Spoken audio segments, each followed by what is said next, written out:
So I have a couple of announcements. So since Professor Elizabeth Comives is not here, the next session will be chaired by Tim Lohman. And please, to the participants, please put your badges, okay, for here as well as dining areas. Am I audible? Yeah.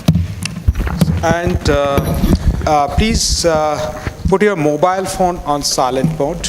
I would greatly appreciate if you do that. And when you ask questions, it would be great if you could introduce yourself to sort of engage in more discussion. Okay, thank you. Tim. Thank you. It's a pleasure to start the next session on disorders, functions, and dysfunctions. So I'm taking Betsy's place here, which is a little ironic because she gave me explicit instructions as to how to fill out my visa form. And obviously, I did not follow all of those instructions. And that's why I'm here and she's not. Change it, right? Slide change it. So we are about ready, and our first speaker of this section is Professor Jane Dyson from Scripps Research Institute, who will be speaking on disorder rules, how cells and viruses use disordered proteins. Well, thank you very much. And, am I on? Yes. It's a great honor and privilege to be asked to speak at a meeting like this, and I'm very, very happy to be here, and thank you for the invitation. I want to talk to you today about, actually it's both cells and viruses in this title, but in fact I'll be talking mostly about viral proteins. Now viruses produce oncogenic disordered proteins, and these turn out to be very good at interacting with cellular proteins and disrupting cellular processes. So what I thought I would do is to begin with the idea that in fact we have an expansion of the central dogma that Francis Crick promulgated a few years ago, like 50 years ago, which is that DNA makes RNA, and that makes protein, and the protein becomes folded, and the folded protein undergoes function. So all of the information in the DNA is translated, or the information comes from the DNA. Okay, what am I doing here? Okay, so in fact, the information is not necessarily in the DNA sequence, but we can also get an inheritance of DNA epigenetics that has nothing much to do with the sequence of the actual DNA. We have a difference where we're talking about RNA, which has much more function than was previously just as a messenger. We can have all sorts of functions of siRNA and RNA interference within the cell. We can have most of the ribosome is in fact catalytically, all the catalysis in the ribosome is done by the RNA, and in fact we believe these days that the original biochemistry of the world started off using RNA. So clearly this is not the way that it actually evolved. Now proteins, of course, proteins can, the sequence of the protein comes from the DNA and the RNA, but we can post-translationally modify it, and we can make a lot of a difference in the actual function that we end up with. And finally, the folded protein doesn't have to be folded.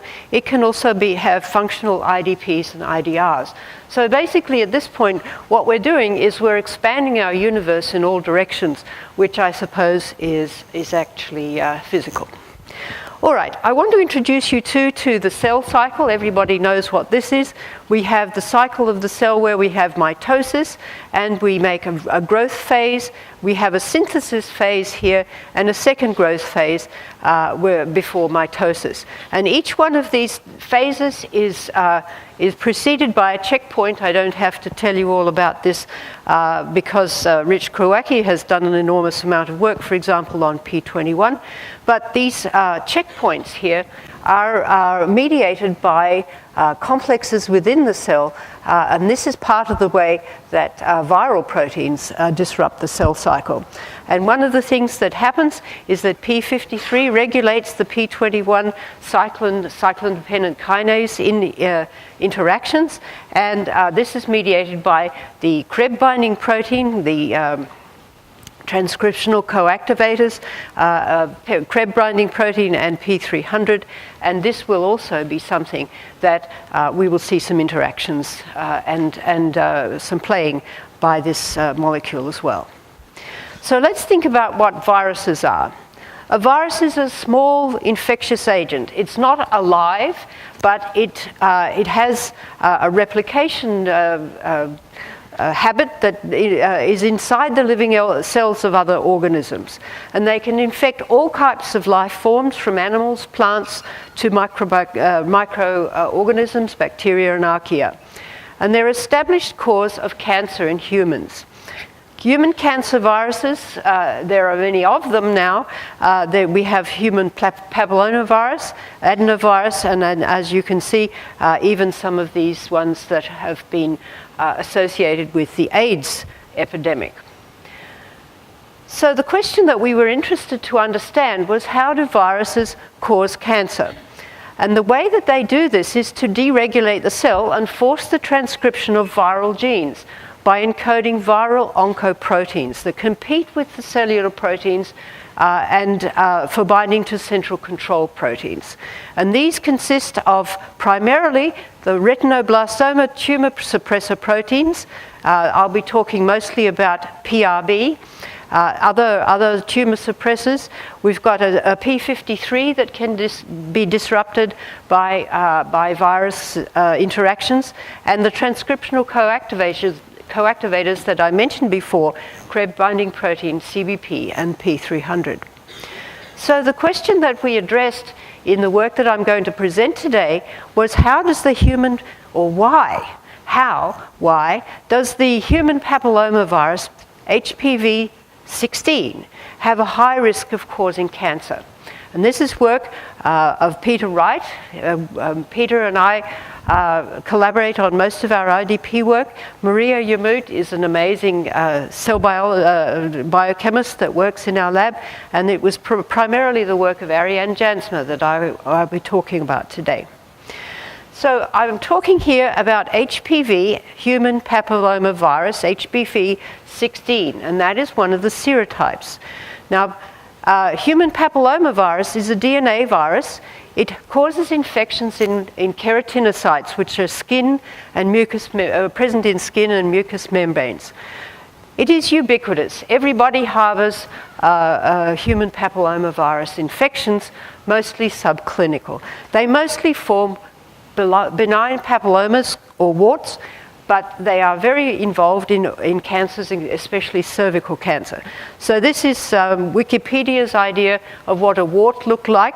I don't know about you, but I've had warts in the past and they didn't look anything like that. But anyway, here we are. This is a wart, and this is what the human papillomavirus capsid looks like. This is a normal icosahedral type envelope virus. So human papillomavirus serotypes, I mentioned HPV-16, there are actually over 170 types of HPV, and a lot of them are transmitted through sexual contact. So the high risk, that means high risk of causing cancer, papillomaviruses are HPV-16 and HPV-18, and they cause about 70% of cervical cancers. Now, cancer of the cervix is something that happens obviously only in women, and it's the thing that, if you happen to be a woman, it's the thing that they're looking for when they do a pap smear. So HPV-6 and HPV-11, these are not very good either. They cause genital warts, which are kind of not what you'd actually want to have. But these things are very closely related. And I'd like to show you, in fact, that cancer of the cervix is almost uniformly caused by the human papillomavirus. There are other places in the body that have human papillomavirus cancers, but cervix is the one that we really look at. And one of the triumphs of the design of medicine field is that we now have a cancer vaccine. Now think back to your parents. How many times do you think that they would have thought that we would have had a vaccine against cancer? So there's two, Gardasil and Cervarix. The reason that I'm actually talking to you about this so fiercely here is that you really have to vaccinate your young people, because once you're infected with the bad kinds of HPV, the vaccine does no good. So vaccination of young people is very important, and very early on, the place where I lived most of my life in Australia, it is mandatory, and the levels of cervical cancer have taken a big dive. Actually, this was something that I saw in June of this year. It's a bit small to see down the back, but in fact, this is somebody from the Damon Runyon Foundation, one of their laureates, and she says that people should realize that the vaccine may provide additional benefits beyond the detection, beyond the prevention of cervical cancer, such as the prevention of oral HPV infections linked to oral cancers. In other words, don't just think it's a girl thing. You've got to vaccinate your boys as well. Now, this was something that happened in the Wall Street Journal in September the 12th this year, and it says that in the United States we really don't have a very good record of doing the vaccinations. And in the United States, I live in California, which is one of the best, but you can see that it's pretty pale. And I think, this is something that I really would like to see everybody vaccinated against, because it's preventable cancer. And indeed, the Lasker DeBakey Clinical Medical Research Award was given this year for HPV vaccines for cancer prevention to Lowy and Sheila. So this is something that's very big, but I think indeed we do need to actually use it before it's going to do us very much good.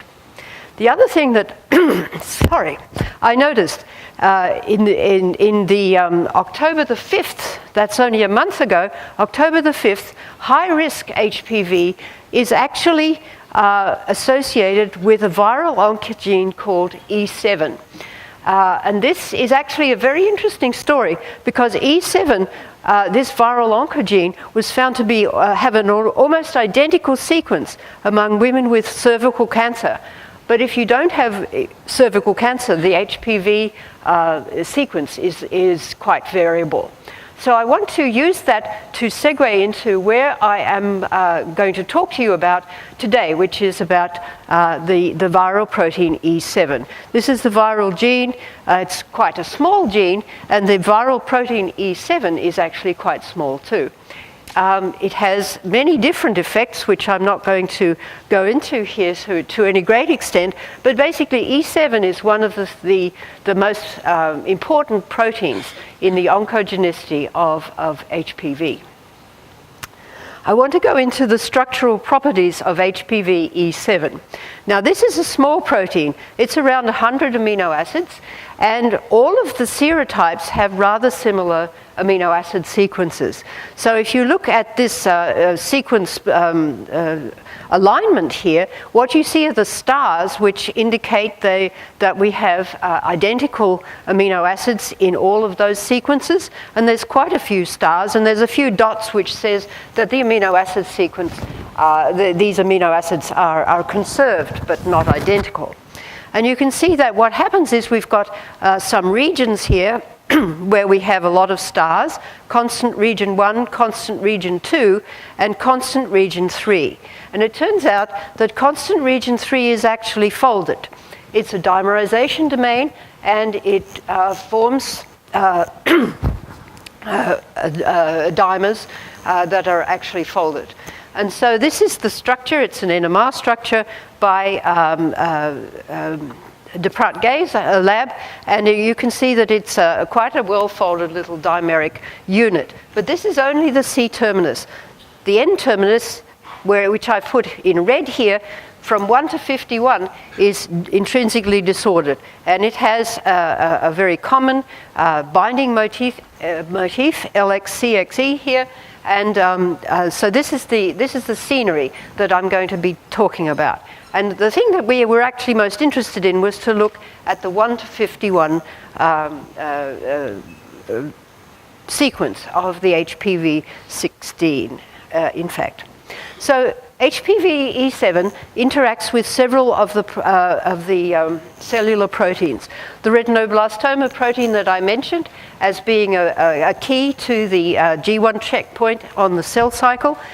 PRB normally blocks cell cycle entry into S phase by binding and inhibiting the E2F transcription factors.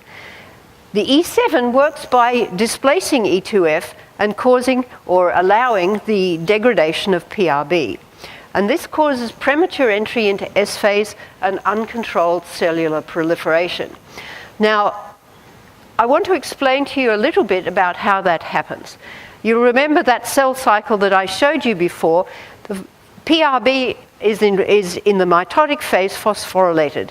The dephosphorylation of PRB initiates the growth phase because it binds to E2F and DP.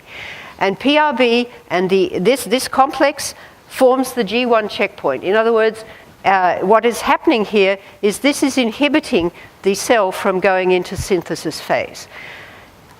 Also, we have the cyclin-dependent kinase that is inhibited by the P21 CDK inhibitor, and this keeps the cell cycle checkpoint intact. When the cyclin-dependent kinase inhibitor is removed in interactions with P53 from the CDK can then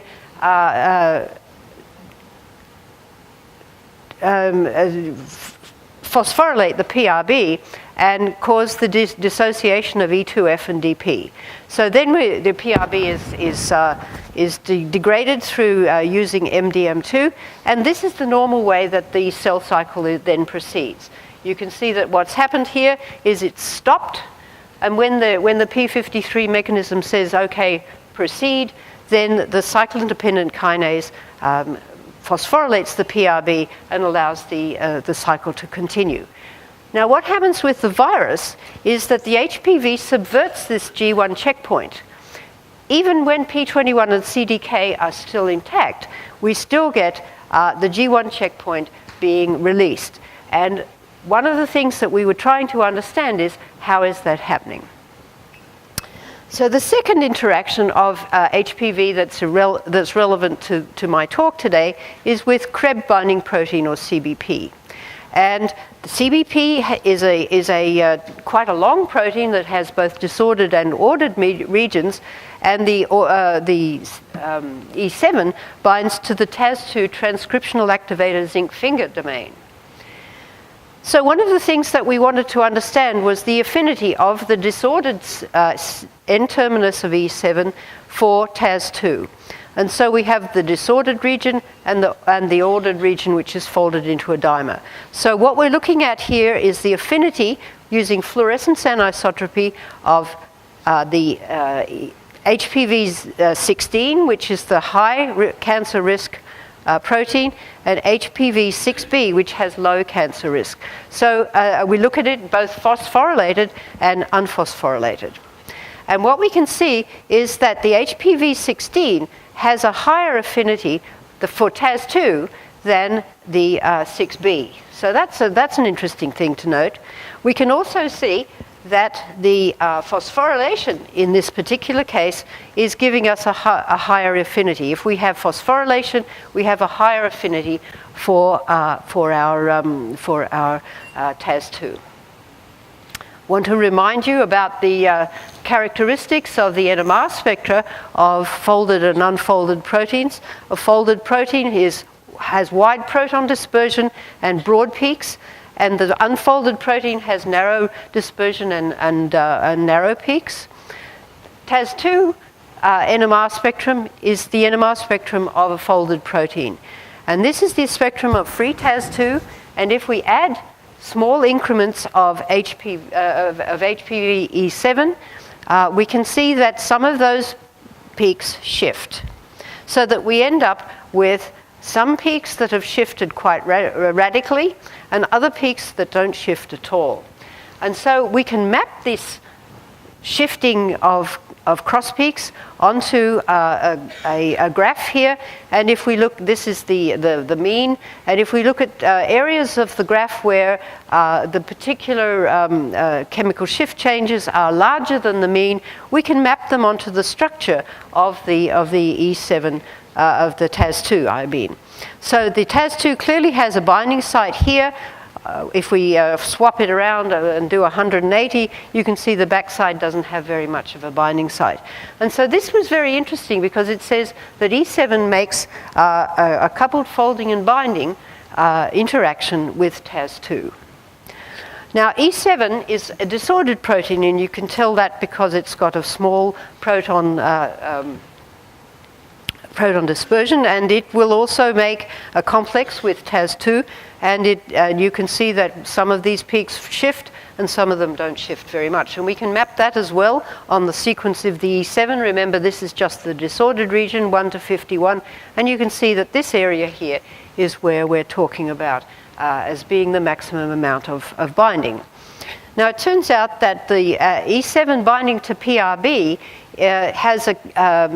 was measured in this lab here, and you can see that the KD is really quite strong as long as you have the LXCXE motif here.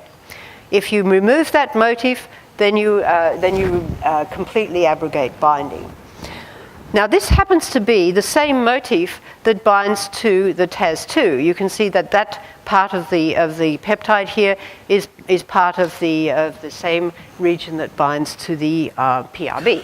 So we were interested to understand whether the PRB or the TAS2 would win if we put both of these things into the solution. And so what we're going to do is we're going to evaluate it by NMR, and this is, again, this TAS2 binding to HPV, and I'm just going to show you this region here. So if we look at this region binding to TAS2, what we find is that there's a characteristic shift change. If we look at the PRB binding to E7, what we see is a characteristic shift change that isn't the same. And then if we put both of them in, we see the E7 PRB interaction here, and we see the characteristic interaction also of the TAS2. So the conclusion we get from this is that they're forming a mixture of binary complexes with this E7 1 to 51. So what about the full-length protein? We know that PRB and TAS2 bind with comparable affinity to give us mixed binary complexes here. And we have actually evidence that PRB and TAS2 form a ternary complex with the full-length E7. That evidence is from MBP pull-down assays. And so what we have here is many different kinds of bindings with PRB and with TAS2 both present. And if we add E7 1 to 51, or full-length E7, we will see what happens. So we find that we can pull down PRB and also E7 and TAS2 with the non-phosphorylated E7 and with the phosphorylated E7, but there's no PRB pulled down with the E7 1 to 51. Now, what this is telling us is that we get a ternary complex of PRB, TAS2, and E7 when the E7 is full-length, but not when it's short. The problem that we have here is if we are looking at the NMR characterization of the ternary complex, you've dinged me. I don't know what it means. Does it mean 5 minutes, 10 minutes? 7 minutes, okay. E7 151 is disordered. We saw that before, and we can see peaks from that same disordered region in the E7 1 to 98, which is the dimer. But unfortunately, the E7 1 to 51 area being disordered is fine, but the ordered region is no good. It's broad, and the things are missing. So the other thing is that if we look at it from the other direction, the TAS2 peaks are also broadened. And so if we look at just the area that I showed in the arrow, we have TAS2 by itself. If we add just a little bit of E7, you can see that we're not getting much change. A little bit more, not much change. But if we get anywhere near 1-to-1, all those peaks disappear. And so basically then, what we're going to use is the fact that there are many peaks present still at the low ratios of TAS2 to E7. And the way we're going to do this is we're going to make a ternary complex using a TAS2 with a very small ratio of E7 added, and then we're going to add PRB. So the first question we asked was, is there normally an interaction between TAS2 and PRB? And that actually turns out not to be the case. If we have a 1-to-1 mixture, there's absolutely no change in the NMR spectrum. If we now add, this is the spectrum I showed you before, 0.25 of E7 to the TAS2, you can see that there's not much change to the thing. But if we then add E7 and 1-to-1 again of PRB, what we see are several different effects. We see that some of the TAS2 cross peaks are shifted and some of them are broadened. And these are cross peaks actually that are different from the ones that were changed when we added TAS2 to E7. And so basically what we're doing here is I showed you before, we've got a binding site for TAS2 here, and then if we add PRB as well, we've got a different binding site. In other words, we've got a ternary complex here. And so the E7, we're trying to understand here how it's disrupting the cell cycle by interacting with PRB and how it's being oncogenic in some serotypes but not in others. These are the molecular facts, these are the biological facts, and we made a model for the E7 mechanism.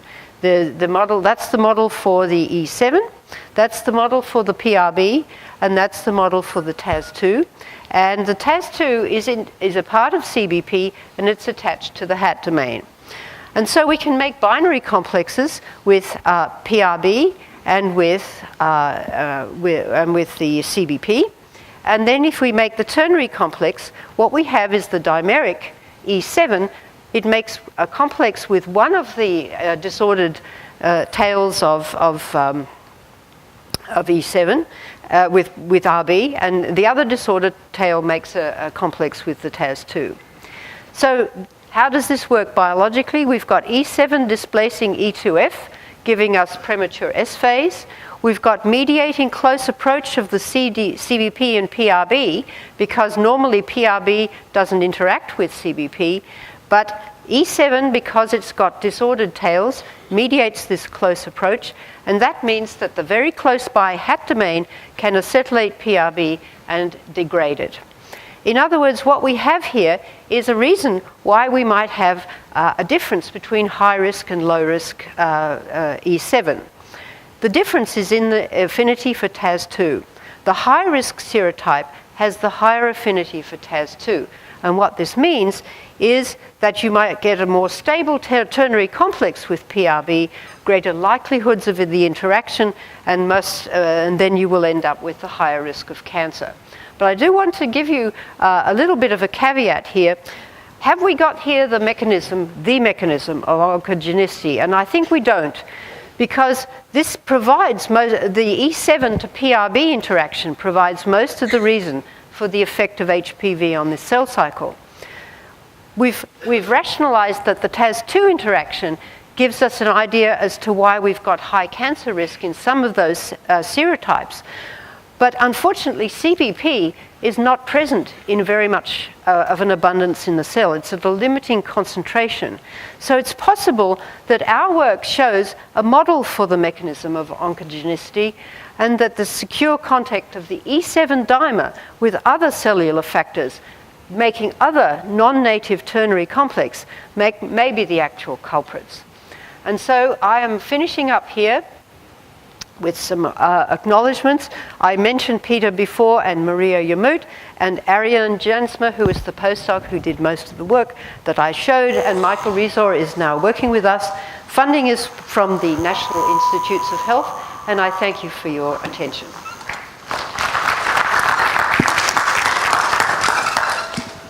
Questions?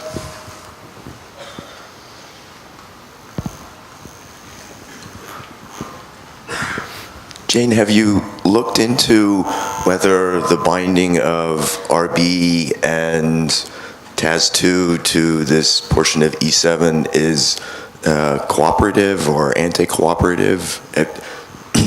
So No, it was hard to we tell haven't looked at from your NMR spectra whether there was any cooperativity evident. I just wonder whether you've looked into that. We haven't looked into that. It's a very difficult NMR spectrum. I think sort of as it is, I think it has to be that it's cooperative, because the RB and the TAS2 don't interact at all. And then when you add the E7, but whether it's concentration dependent and stuff like that, I don't know. Yeah, because your comment about CBP being present in the cell at very low levels, but if the formation of the ternary complex was cooperative, that might be able to pull in even a low level of CBP. Yeah, that's a good point. I think though the problem for me is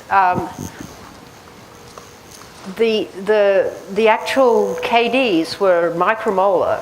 And there's an awful lot of other things that are competing for the CBP. And maybe your point about the cooperativity is the way that it is, but I don't know. I think we're probably looking at another actor here, and we just haven't looked for that yet.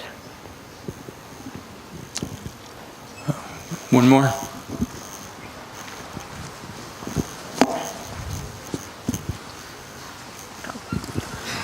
Hi.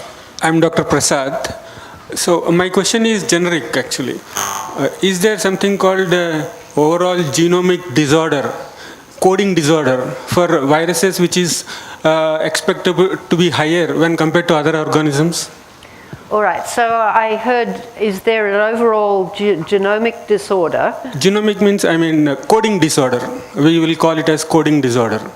Coding disorder? Yeah, means do viruses code for more disordered proteins? Can we say something like that? Okay, yeah. Mm-hmm. Yeah. I would say that a lot of the proteins that viruses code for would be disordered, but I don't know off the top of my head just what percentage. Any study of that kind happened computationally or I don't think so.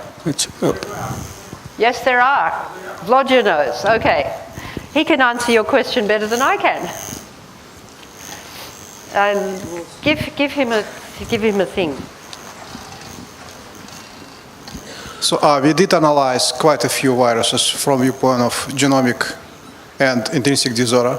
And so it looks like that so for viruses you have widest spread of disorder probability in comparison with all other organisms. So, so some viruses will have a lot of disorder, some others will not. Okay, I think we... Go ahead. Yep. I think we need to move on now. Thanks very much, Jane.